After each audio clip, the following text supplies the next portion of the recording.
Hi, I'm Samir Jain, an active allocator. Unlike others on Wall Street, we are not armchair theorists. We visit issues deep down to surface investment outlook to help you arrive at better asset allocation decisions. So, continuing on my postings on Brexit, I'm going to explore the Swiss versus Brexit model. Is Brexit a copy of the Swiss? That's the question uppermost in people's mind. After all, they are both competitive exporters, and Switzerland too did not join the EU, and it did pretty well competing by exporting to outsiders.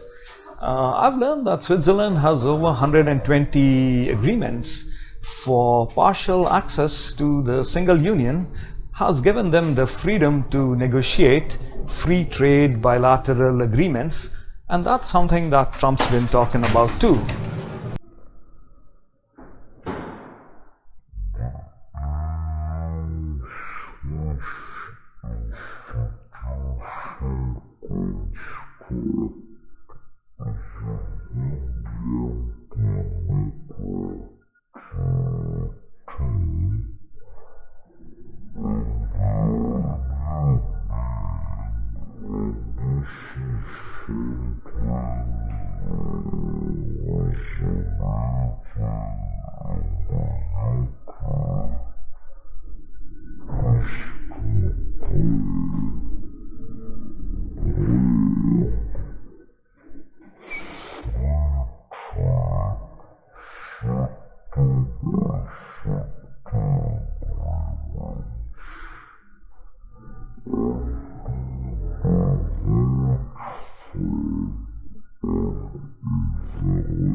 However, you are dependent on the partner across the border to implement it, so cooperation is vital. There seem to be many advantages of not being a EU member, and you don't have to agree with it necessarily, but it does bring in legal certainty. It brings in better market access, agreement in selective sectors too, but of course not in all sectors. It is, at the end of the day, all about legislation and politics. You cannot be 100% sovereign in this day and age. So here, economic and foreign policy and monetary policy is free. Taxation, finance, social, foreign policy is very autonomous. And for them, negotiating separately with China and India seems to be working.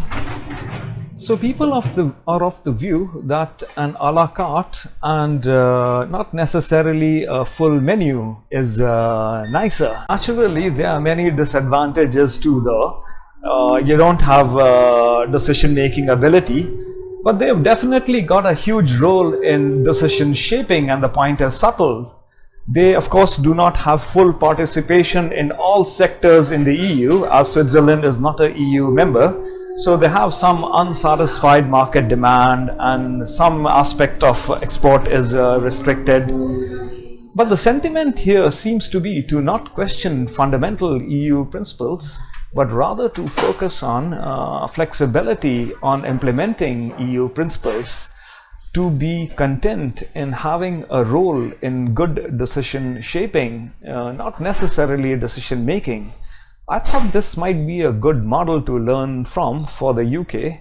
Perhaps I'll keep you posted. Thank you for listening in.